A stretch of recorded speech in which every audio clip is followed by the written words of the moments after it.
Pro.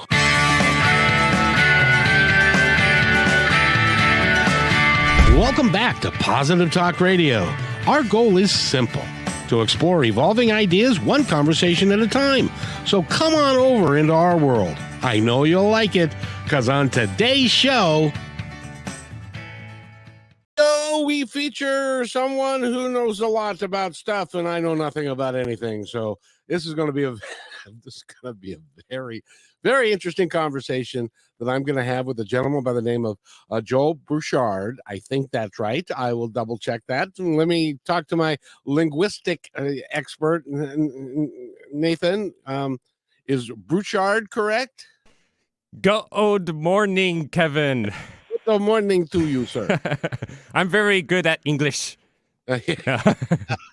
Yes, you are. Yes, you are. That would be my guess, is Bouchard on Joel's last name there. Very good. Then that's what we're going to go with until he tells us differently in just a moment. I'm sure he will if he has to. Yes. He's a podcaster. He's been in he's an Army veteran. He's a doctoral student in psychology. I'm in big trouble. He might be able to tell us why we're thinking, that's the way his last name is pronounced. He'll have a philosophical approach to it, I'm sure. And he's got a podcast that's called From Nowhere to Nothing. And so we're going to talk about that and stuff. But first of all, I want to ask you, it was raining like cats and little puppy dogs at my house. Is it going to be like that? Oh, boy. It is still raining pretty hard and creating some standing water on 405 up north in the Kirkland and Woodinville areas. So be careful of that. And other places as well in the same region do have standing water going over roadways. So be careful of standing water on the roads and, be careful not to hydroplane.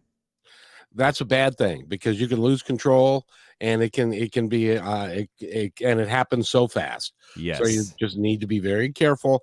Take your time. There is I cannot think of anything worse than getting into a traffic accident on Christmas weekend. Oh man, you do not want that to happen. So stay safe out there, folks. Indeed. So we're going to welcome Joel and see if he can pronounce his last name. Joel, welcome to the show. How are you? Good. Thanks for having me on. Yeah, you're close enough. Bouchard. Yep. So Bouchard. That's right. Gotcha. That's awesome. Welcome to Positive Talk Radio. The first question I got to ask you though is, well, first of all, I want to thank you for your service. Any veteran that has gone and worked for our country overseas or wherever you were is really important, and I want to thank you for that. And you're also a doctoral student in psychology. You're a multi-instrumentalist and a record producer and an author and a painter. What's the matter? Can you not decide what you want to do with yourself? Yeah, pretty much. Yeah, that's I never figured out what I wanted to do when I grew up, so I just am trying to do it all.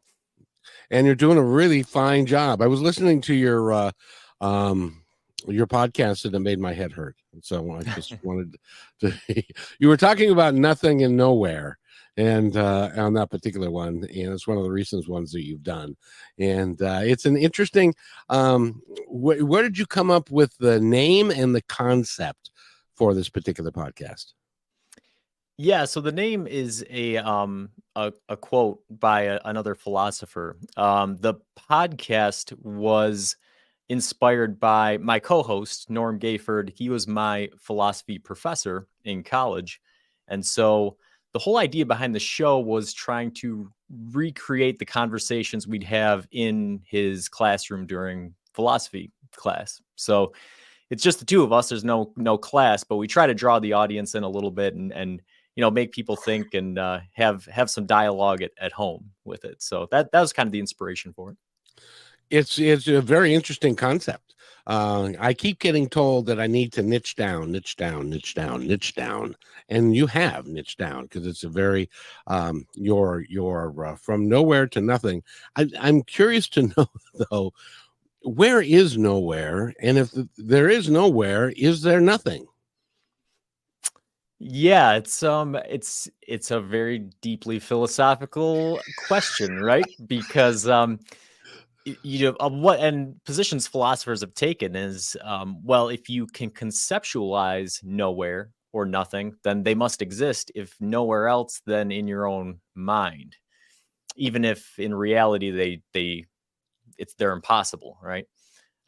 So there's a lot of different perspectives on it, and yeah, we cover all kinds of stuff in the show. Right now, we did nowhere last week. Tomorrow we'll be doing nothing because Norm wanted to do the two topics that are in the name of the podcast, from nowhere to nothing. So that's why we're doing these two this week. But we've gone all over the map. We've done the big things like God and Time, and we've done things like Disney princesses and entertainment franchise reboots. So big and small. Our whole thing is anybody can be a philosopher, and no topic is too small or too large to look at philosophically. Yeah, I guess. I don't know. Now, when you go to I never took psychology or philosophy in college. When you go, what do you learn in those classes? Well, psychology and philosophy are two distinct disciplines. So philosophy is sort of the art of thinking. There's a lot of different classes there. Some of them are practical tools like logic and syllogisms and those sorts of things, teaching you how to think critically. Some of them are historical in nature. You look at specific philosophers and what they thought and how their thoughts sort of concatenate with other philosophers throughout time, and how knowledge has been built on that thinking, right? Because essentially all of science and all of art and all of history all stems from philosophy at one point, right? I like to say that philosophy bookends every other discipline. Every discipline comes out of philosophy, and in every discipline disappears into philosophy in the future, right? We see that a lot with the big one nowadays is AI, right? A lot of the big AI companies are actually hiring philosophers to teach their artificial intelligences. So that's philosophy. Psychology, that's the study of the brain. So, and that's all kinds of different stuff. I just got finished with a functional neuroscience class. So that's looking at the physiology of the brain. But there's also ones that are more abstract in nature, looking at, mental disorders or personality, even morality, and things that appear very philosophical in nature. So there's some overlap for sure, but yeah, psychology is more about thinking from a scientific perspective. Now, with those disciplines, how is that tied into science and scientific thinking? Are they connected, or are they kind of at odds with one another? They're definitely connected, right? But they're connected. It's very important that you connect them in the right way. And you see a lot of this nowadays, specifically in physics and some other disciplines, where some scientists will mix some philosophy into their science, and that is not the correct way of doing science, right? So it's very important to separate the two, right? When I'm working on my psychology studies, I have to follow the scientific method, right? You have to use objectivity, and you have to use specific measurable tools and things. You don't have to do that in philosophy. In philosophy, all you have to do is rationalize, right? So like we were talking about with nowhere or nothing, right? There's no scientific way of sort of figuring out if there's nowhere or nothing. When physicists try, okay, well, nature abhors a vacuum, and there's, quantum fields that are interfering and that have particles popping in and out of existence and this sort of thing. But, but I can sit here and think about nowhere and try to draw inferences about it, but I can't prove it. And so that's where science and philosophy sort of separate. Philosophy, it's more thinking about arguments that are rational, things that make sense, but not necessarily having to prove them. Whereas science, usually you start from a position where a lot of the biggest scientific discoveries are things that are not rational. The scientists at the time didn't think it was going to work out. The Big Bang, for instance, those guys, when they discovered the cosmic microwave background radiation, they thought it was pigeon poop on their satellite dish. So they were trying to clean it off because no matter where they looked in the sky, they got this interference signal. And they found out later on that that's the Big Bang. And there was a huge scientific discovery. So science, starts with you have a very specific process, and you start with a certain set of rules, and you have to follow them in order to do good science.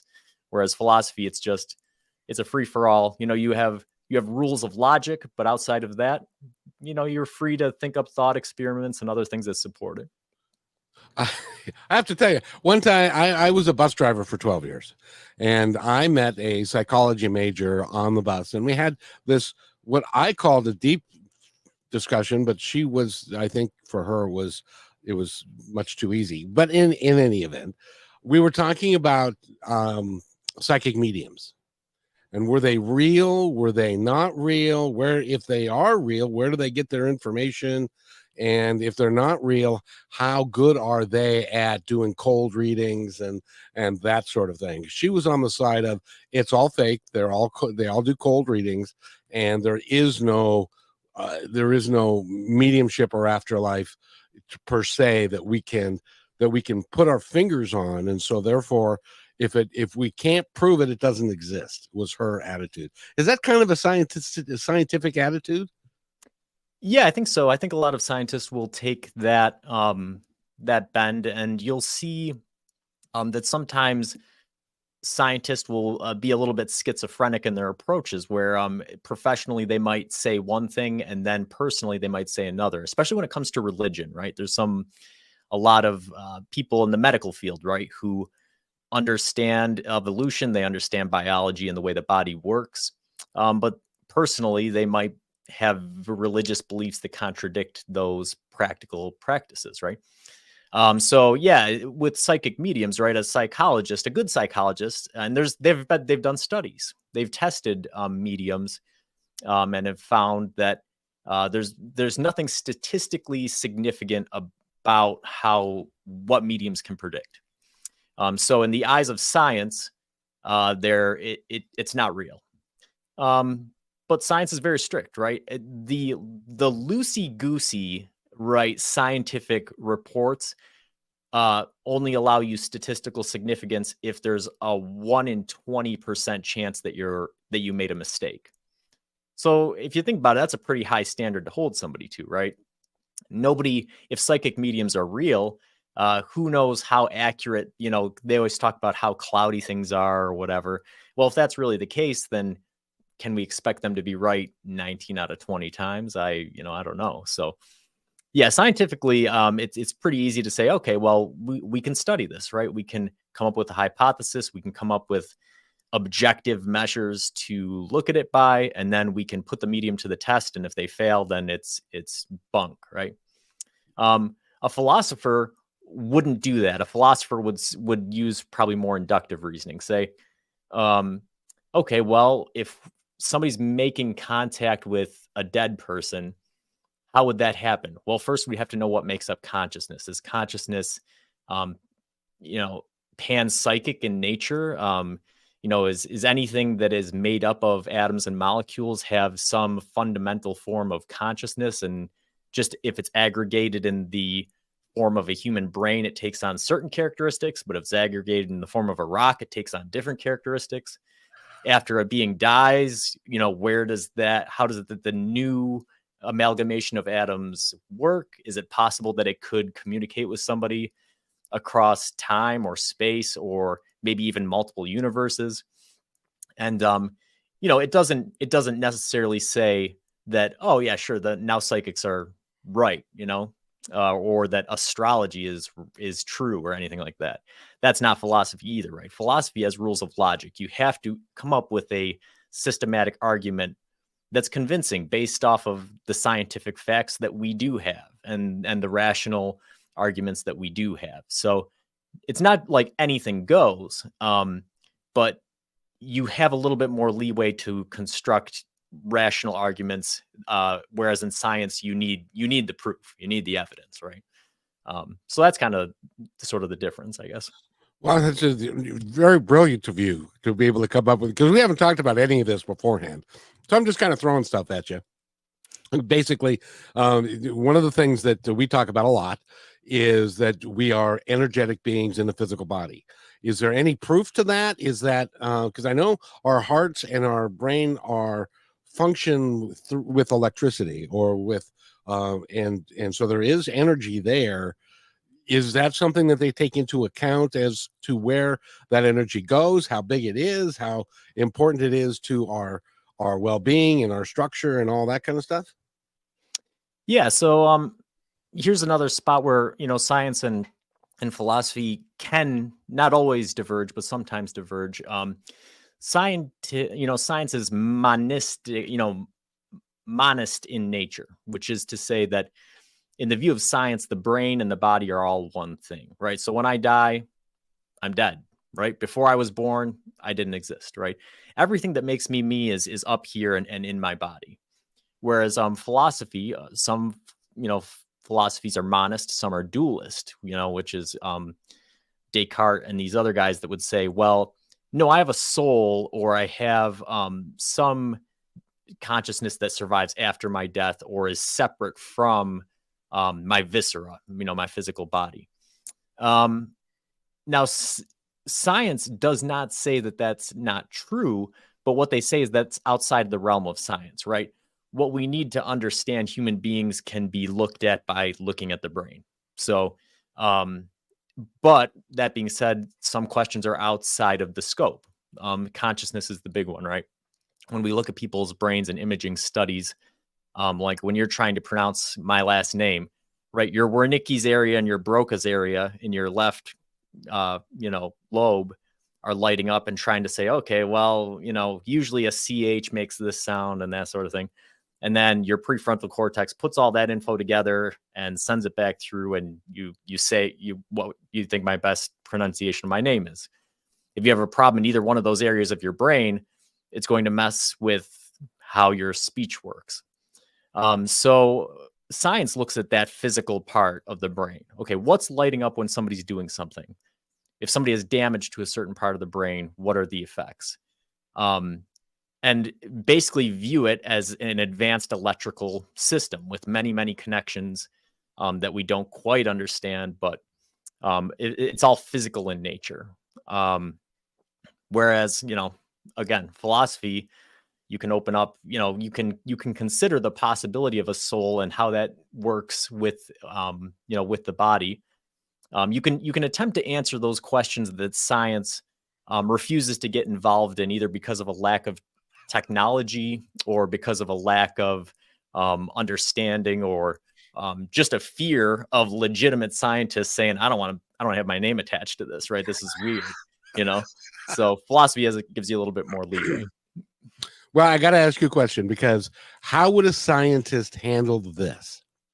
There's an 81-year-old man wandering around the planet right now who will tell you that he dreamt of a song, and he walked around for 2 weeks after the song. In the morning, he remembered the song and wrote it down. And he walked around for 2 weeks singing the song to people, saying, where did I hear this before? And everybody said, yeah, I have no idea. I have never heard that song before. And so eventually, after a couple of weeks, he took it as his own. And he doesn't have any idea where it came from. It just showed up on his doorstep, if you will. His name is Paul McCartney, and the song is Yesterday, and which has been copied well over, covered well over 3,000 times and stuff. So how would a scientist interpret that? The luck of the draw, just kind of thinking about it, and it just, even though he woke up with it and has no idea how it got there? Yeah, those are the kind of questions that got me into psychology, right? Because as a musician, I've had this happen to me where You have. I go to sleep and I dream. I had a dream one time about Jack Johnson and Norah Jones doing a cover of Sunshine on My Shoulders. I woke up, I go, oh, that's really cool. I'm going to do that cover, right? But I've also woken up with fully formed songs that, I wrote in my sleep. And dreams are something that science can't really address, right? There's different theories on it. Oh, hey, it's just your brain's it's just, dumping off memories that are not useful, or it's just random electrical activity and stuff. And so as a psychologist, I have to say, okay, well, we don't have anything to dispute those claims. We don't have anything to support the claims that dreams do anything useful at this point. And that's mostly a technological limitation, right? That I think might be solved in the future. But philosophically, you can look at dreams and say, okay, well, since the beginning of time, people have been talking about the importance of dreams and how dreams connect them with people from the past and show them things about the future and that sort of stuff. So, as the human brain being essentially a learning machine, right? And a prediction machine.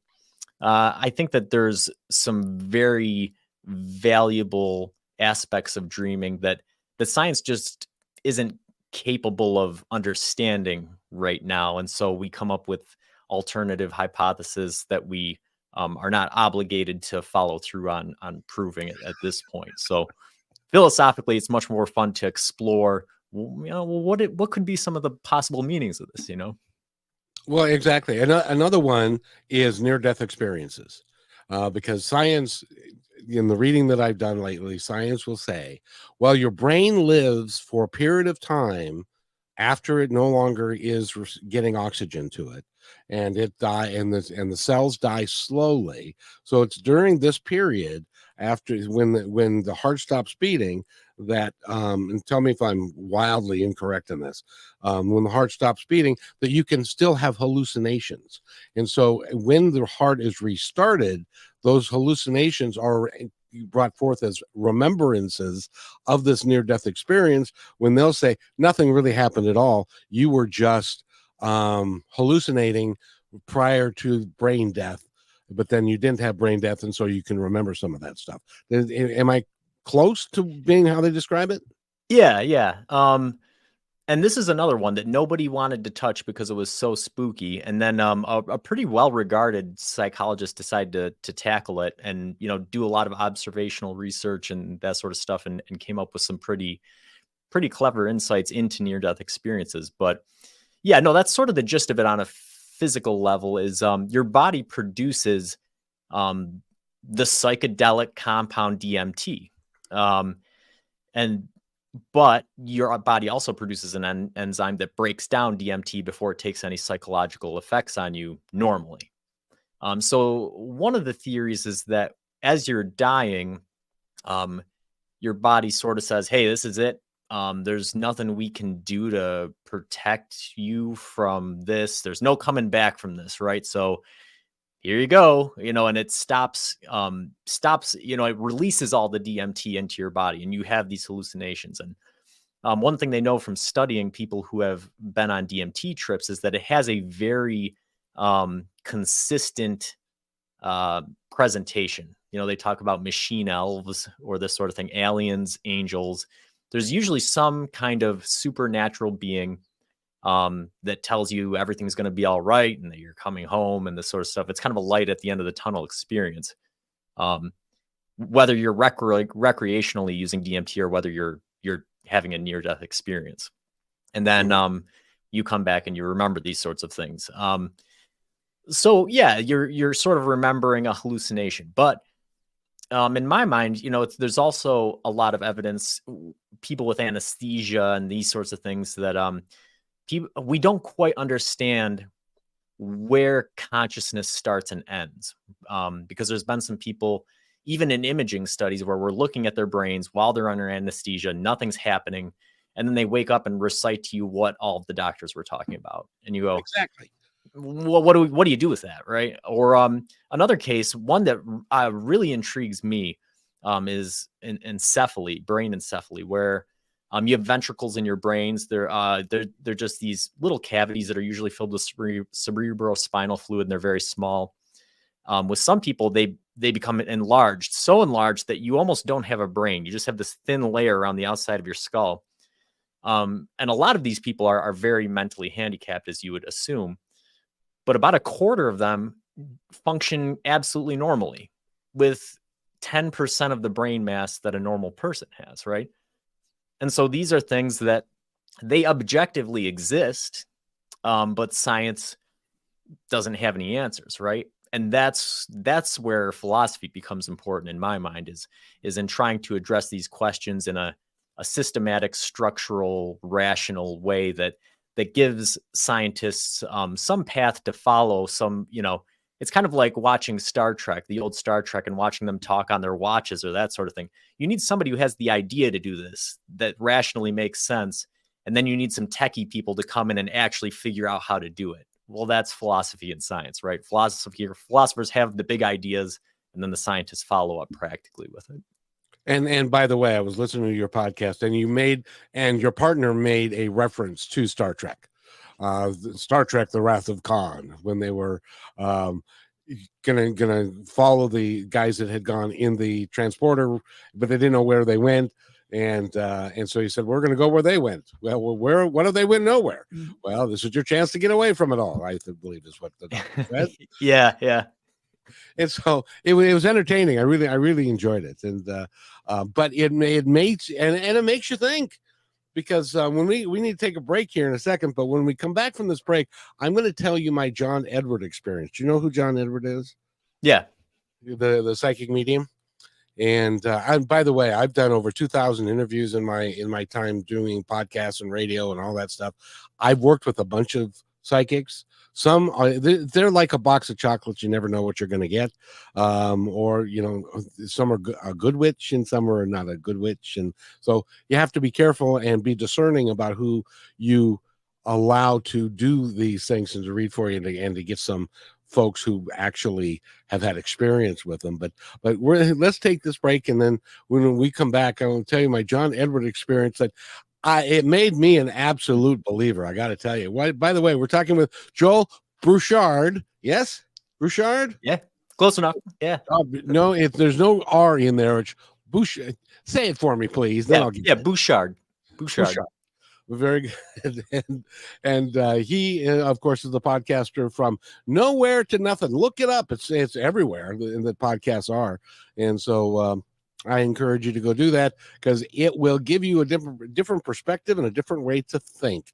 And at least it made me think a lot, and that's hard for me to do. So we're going to come right back right after this. So stay with us. You're listening to Positive Talk Radio on KKNW. Do you need to boost your sales? Join our partnership program. Each quarter, we promote 10 partner businesses. What will you get? The company will produce one 30-second video for your business. Your website links on positivetalkradio.net and kmmedia.pro. One dedicated podcast or radio show per month.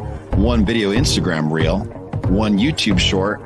One 60-second clip for social media taken from your interview, and at least one commercial airplay per show. All podcast and video commercials are within the fabric of the show and will remain in the show forever. Visit kmmedia.pro to book a consultation today.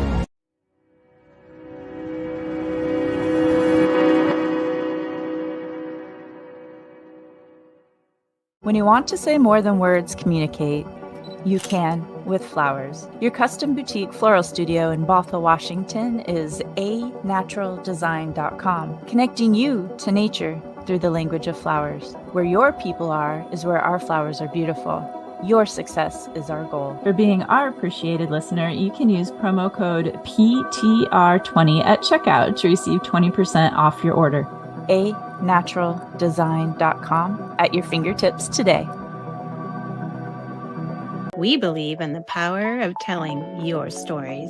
We want to help yours be seen and heard. At the Pacific Northwest Collaborative Magazine, our purpose is to connect you to your community. Let's begin by celebrating the accomplishments of local artists featured in this brand new digital magazine. Here, you can learn about opportunities to creatively come together and support our local community and neighbors through the gift of art and service.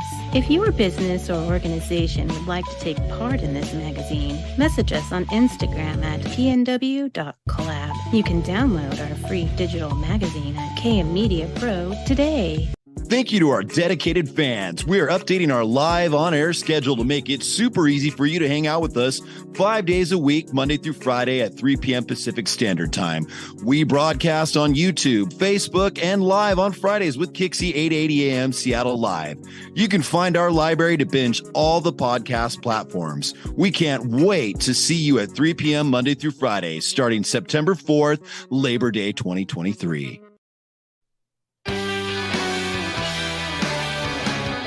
And welcome back to Positive Talk Radio. We've got a heck of a show going for you today, and I hope that we are going to make you think and try and come up with some ideas of your own, perhaps. And then you can be a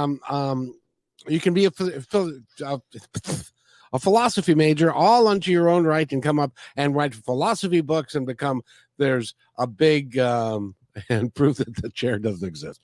That's Nathan. Hey, by the way, Nathan, since you're here, could you do me a favor real quick? And I unfortunately have got to, since we don't get a lot of time, but I wanted you to check and see how the sound is on this. Yeah. Jingle bell, jingle bell, jingle bell rock. Not bad. Jingle bells swing Okay. and jingle bells. The Sisters J, which is a musical group that has been on the show, they're a couple of really nice young people, and they sent me 4 holiday songs. So I thought that near the end of the show we'd kind of put some of them in. They're just a really, and since you're a musician and a producer, you might want to go talk to these guys. Do you know who Ted Perlman is, by the way? No. Ted Perlman is a producer of note down in Nashville. He's worked with Whitney Houston and Bob Dylan, and he's a little older like me, and so he calls those names that have been there for a while. So Nathan, I don't think I can do it anyway. So I wanted to ask you a question, because several years ago I had the opportunity. I get an email, and it's from a publicist who says John Edward is going to be doing, this is just before COVID, John Edward is going to be doing a show in Seattle, and we want to publicize it. And would you like to interview John Edward? And I said, that's a silly question. Of course I would, because he's from Crossing Over, and he's been a psychic medium of note, and he's taken some of these tests, but a lot of them he won't do because he feels like they're jaded, I guess. In any event, so the show went like this. I wasn't sure if I was going to get callers. So I set it up so that I would have 3 or 4 or 5 people lined up, ready to go for him to read. And he comes on right at the top of the hour. He's a professional. He's got a lot of stuff to do. He comes right at the top of the hour. The show begins. The first person that I had lined up was my sister. My sister has a different last name than I do. There's no way that he would have had any way of getting that information as far as that she was connected to me, but in any event, my grandfathers came through, and he accurately told us how each of them died. One from a heart attack, one from stomach cancer, and the other one from lung cancer. He told my sister that May was a very important month. That's her birthday and her 2 grandchildren's birthday. And he said you're close to somebody with the first name of R. And our brother Randy was named R, but she forgot that her husband's name was Roger. And so he did that without any. I knew the story because I know my sister and stuff, but there's absolutely no way that it could have been a cold reading, is I guess the long way of saying it. Now, when science looks at something like that, they will come up with a rational reason. Is that what they'll do? Yeah. They try to figure out, what was happening in a lot of cases.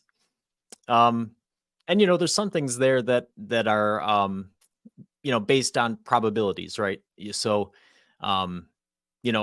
first off, I like to say that I try not to, put anything down as being bunk, right? Like, because I'd like to explore every idea, and you never know, like we were talking about with discoveries in science earlier, right? A lot of the major scientific discoveries come from things that nobody ever thought would be real, right? So I try to stay really open-minded about stuff. But that being said, there's some things in the story that are very mysterious, right? Knowing how people died that you didn't have any contact with.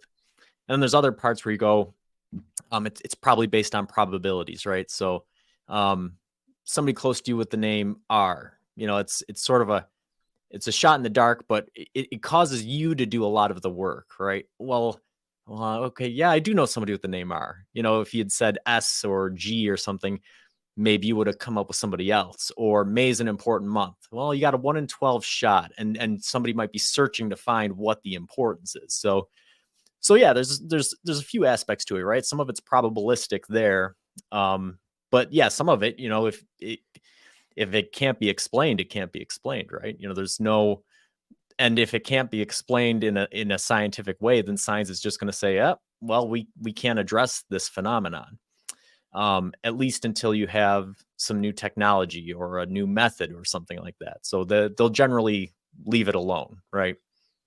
Are they scared to go down that road because they don't want to put out a paper that could be viewed by their peers as being hogwash? Yes, absolutely. Absolutely, right. I can say this because I was in the Army, right? So I get my schooling for free. I go for fun. Like, I don't plan on really doing anything with my degree, so I can kind of speak it how it is. But in academia, a lot of the way that it works is, if you're a professor, a lot of your money is made through research grants and that sort of thing, and sort of representing the university that you work for. And yeah, a lot of them don't want to have their names associated with weird stuff, which in some ways is good, right? You don't want to give legitimacy to things that are not scientific, because that can send the wrong message. But at the same time, you also, anytime you shut something down, you're sort of closing off the idea of scientific exploration if you're just wholesale not willing to look into things either. So it's a double-edged sword, but I would think that the characterization that scientists don't want to be involved with it because they're scared or embarrassed to get involved with something like that, that is probably the primary reason for it. Now, am I saying this correctly? Anecdotal evidence? Yeah. Yep. Okay. If why don't, and I've often wondered this, why doesn't the scientific community go talk to a bunch of people in hospice, the hospice workers that have been doing it for 5 or 10 or 15 years, and listen to their stories of what happens to people as they're dying? Have there been any studies about that? Yeah. The researcher that I mentioned earlier, and his name's escaping me, but that was part of his process, right? Since it was new science, science generally follows a route, and usually the first step is observational science, which is just watching, right? And so that's what he did. Is he went to hospice homes and asked the staff, what things should I be looking for if I want to learn about near-death experiences? And they laid out a certain thing. And when they laid it out, and then he went in and conducted systematic observations and, set up some scientific tools, he was able to come up with a timeline of things that happen, generally in a natural death. So yeah, they look at it. But one thing that has to be watched out for is that memory is not an accurate thing. We all wish that it was, especially ours compared to other people's. We like to think it's accurate, but there's a phenomenon called reconsolidation, right? Which is where anytime you recall a memory, as you're recalling it, it can be changed. And we see this happening in the hippocampus as you're recalling things. So every single time you recall a memory, you're coloring it a little bit, and then you're putting it back into storage. And then every time you bring it back out, it changes. So sometimes, and especially emotionally charged things, tend to be colored the most. So it's one thing to take professionals' opinions and observations about things that they've seen into consideration when you're setting up an observational study. But you can't accept wholesale what people have attested to in the past either. So yeah, that's kind of the gist of it. And I got a story. When my dad passed, I have a story about that. But more importantly, I wanted to is when we look at the bigger questions of life and death and spirituality and energy and all that kind of stuff, is it fair to say that we really don't have a clue? Yeah. How could you? I think that's pretty much it. And I get a lot of flack for this on my podcast, right? Because some people like to say you never answer anything, and then that's by design. As a matter of fact, I was a guest on another guy's podcast, and he said, "Give me 3 core values you have that never change." And I said, "Well, I only have one, and that's that I'm always open to change." Right? Because at any given point, you can have new information, new evidence.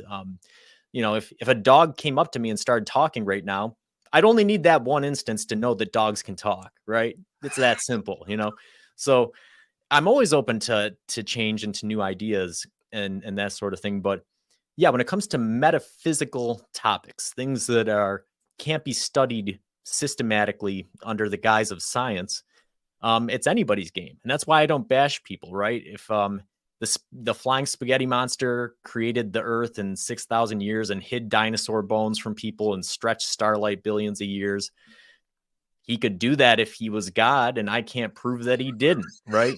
It seems irrational, right? That's where philosophy comes in, is if I look at it rationally, I say, it doesn't make sense, but it's not impossible because I can't attest to any of it, So yeah, when it comes down to all of these things, all the big things that we look at, there's no way of knowing. So the only thing that we have is the rationality provided to us through philosophy and in figuring these things out. It's a fascinating subject because I suppose it's kind of like there are no aliens. There are no aliens. There are no aliens until they show up. And then there are aliens. And then is that kind of how science works? Yeah. I mean, and you have the Drake equation, right? It was developed by a famous astrophysicist. And it's a scientific equation, right? But it's really a philosophical question where you take all of the different variables. Okay, well, how many stars are there in the universe? How many of those stars have planets? How many of those planets are in a habitable zone? And you start narrowing down these things to come up with sort of an estimate of how much life there is in the universe. But at the same time, we've never observed any of it. So that's sort of philosophy in action there, right? If you know the number of stars and the number of planets and the number of habitable planets, you can get to an estimate. But if you haven't observed it, then as far as science is concerned, it doesn't exist.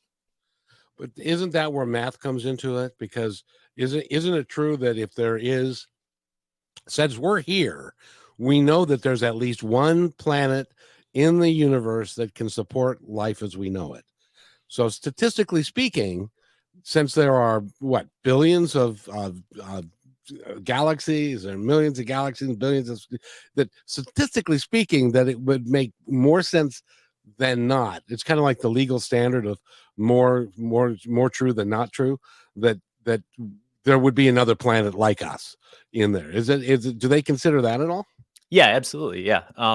So that's the anthropic principle, which is to say, intelligent life exists because we're here to ask the question, is there intelligent life, right?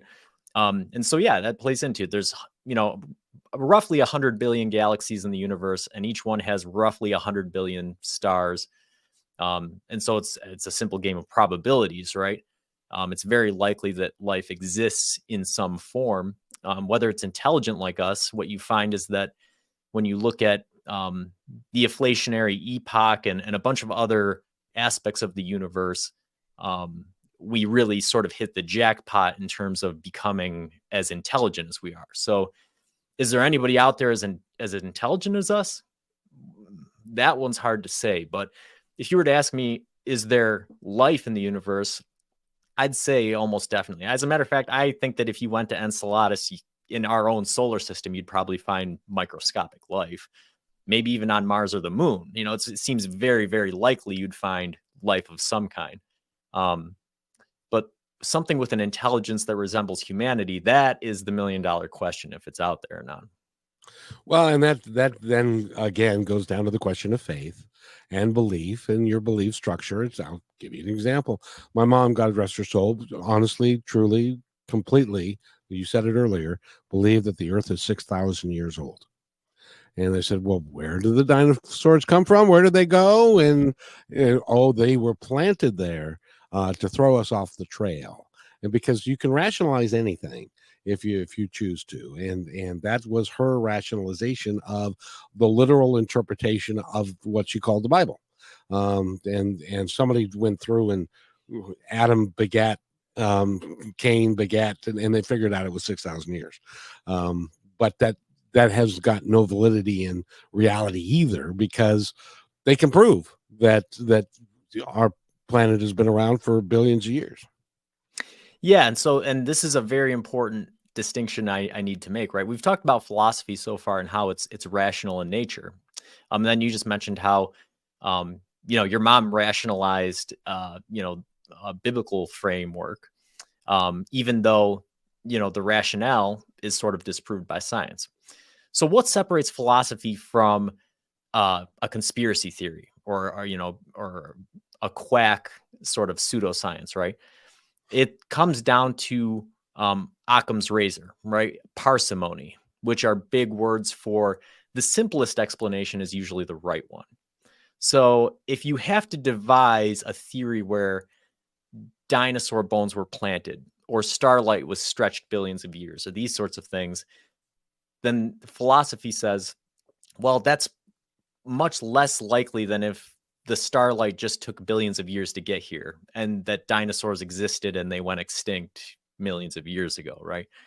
So philosophy has rules built in, right? It's not just developing a rationale and saying, there you go. And, so that's what separates quacks and conspiracy theorists from philosophers, is philosophers play by rules that tend to produce results that then become scientific facts or things that we observe in reality that have some meaning, rather than just things that people are sort of, wearing tinfoil hats with. But Joel, one of these days I got to have you back, because I could talk to you forever about this stuff. Because then one of the things I know for sure is that John Fitzgerald Kennedy is not going to be on the ballot, and he's no longer alive. But there are people on our planet that actually vote and can read and write that believe that John is still alive, as is his son. The earth is flat. All these things that don't really make a lot of sense. But why do we like to go down those rabbit holes? Yeah, each person has individual idiosyncrasies, right? Yeah. And we all face these things. And most importantly, we all have, it's a observed phenomenon in psychology, a process called cognitive dissonance, which is where we all have beliefs that we come to based on our experiences, our own rationality, these sorts of things. And if those beliefs are wrong, and then we encounter evidence that contradicts those beliefs, rather than going, oh yeah, that makes more sense, I'll accept that, it is human nature to deny the new evidence and to come up with a new story that confirms your previous belief. So if you do that enough times and in enough ways, all of a sudden your story that may have seemed to make some sense at first, it becomes a conspiracy theory, right? It's like the moon landings never happened. Like all of a sudden you say, okay, well, what about this and this and this? And then you keep sort of proving different things. And now all of a sudden you have this really convoluted, twisted way of sort of rationalizing how something happened. So it's something that everybody does, right? But none of us are aware of it, right? I know that I have things that are that way, but I'm unaware of them. If I was aware of them, then I would change it, right? or if I was aware it was false, I would change it. But because to me, it makes sense if I'm presented with different evidence. I'd like to think that more than the average person, I'd be able to say, to take the new evidence into consideration and think about it critically and sort of synthesize and integrate a new position. But what science tells us is that's not how humans generally work. Usually, if you have a thought, a belief, something that is personally relevant to you, you'll fight tooth and nail to make that real to you. And I think that's how a lot of these conspiracies develop. I couldn't agree more. And a lot of it is this what I believe, and you're not going to change my mind no matter what. You can't show me anything that's proof because I don't believe the proof because it's fake news. So, and it gets into this circular thing. So, Joel, thank you for being here. I really appreciate it. If somebody wants to contact you, how do they do it? I'm the world's worst marketer. So good luck trying to get a hold of me. You can email me at the podcast website. We'll answer any questions if you have a topic you want us to cover. It's just real simple. It rolls off the tongue. It's from nowhere to nothing podcast at gmail.com. But yeah, that's basically where anybody can get a hold of me. Well, I really appreciate that. And we have figured out the technology, I think. Nathan, have we figured out the technology? Technology has been figured out. Perfect. It's not a conspiracy theory anymore. There is technology. Or a philosophy. Yeah. And by the way, if there were words that Joel said that you don't understand, go look them up. I have to. So I'm going to replay this and look up those words. Anyway, Joel, I'd like to thank you for being here. You stay right where you are because these girls are just beautiful. And I wanted to leave with their gift to us in the last 7 minutes of the show or so with a couple of songs that they did of the Christmas variety. So I'll leave it to Nathan to pick the songs and go ahead, Nathan. All right, well, let's go ahead. I just wanted to say, be kind to one another because each other's all we've got. So, and that's not a conspiracy theory. And so, Nathan, go ahead. All right, we'll do the familiar ones here, at least to me. We'll kick it off with some upbeat Jingle Bell rock. Jingle bell, jingle bell, jingle bell rock. Jingle bells swing and jingle bells ring. Snowing and blowing up bushels of fun. Now the jingle hop has begun. Jingle bell, jingle bell, jingle bell rock. Jingle bells chime in jingle bell time.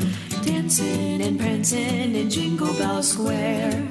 In the frosty air, what a bright time. It's the right time to rock the night away. Jingle bell time, it's a swell time to go gliding in a one-horse sleigh. Giddy up, jingle horse, pick up your feet. Jingle around the clock. Mix and a mingle and a jingling feet. That's the jingle bell, that's the jingle bell, that's the jingle bell rock. Jingle bell, jingle bell, jingle bell rock. Jingle bells chime in jingle bell time. Dancing and prancing in Jingle Bell Square. In the frosty air, what a bright time. It's the right time to rock the night away. Jingle bell time, it's a swell time to go gliding in a one-horse sleigh. Giddy up, jingle horse, pick up your feet. Jingle around the clock. Mix and a mingle and a jingling feet.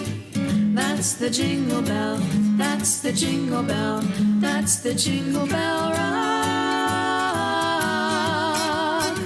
That's the jingle bell, that's the jingle bell, that's the jingle bell rock. And with the time we have remaining, oops, that's what you get for listening to the song for the first time. You kind of talk over a little bit of the lyrics at the end. But with the time remaining, we'll go with the other track they have here for us. It is My Favorite Things by Sisters J.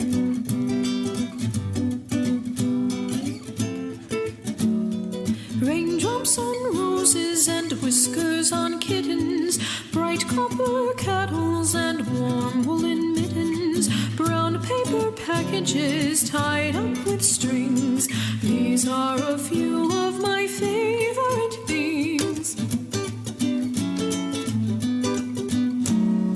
Cream-colored ponies and crisp apple strudels, doorbells and sleigh bells and schnitzels with noodles, wild geese that fly with the moon on their wings. These are a few of my favorite things. Girls in white dresses with blue satin sashes, snowflakes that stay on my nose and eyelashes, silver white winters that melt into springs. These are a few of my favorite things. When the dog bites, when the bee stings, when I'm feeling sad, I simply remember my favorite things, and then I don't feel so bad.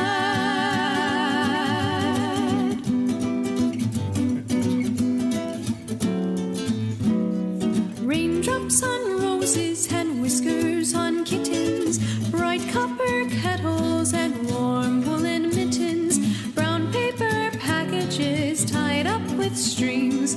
These are a few of my favorite things.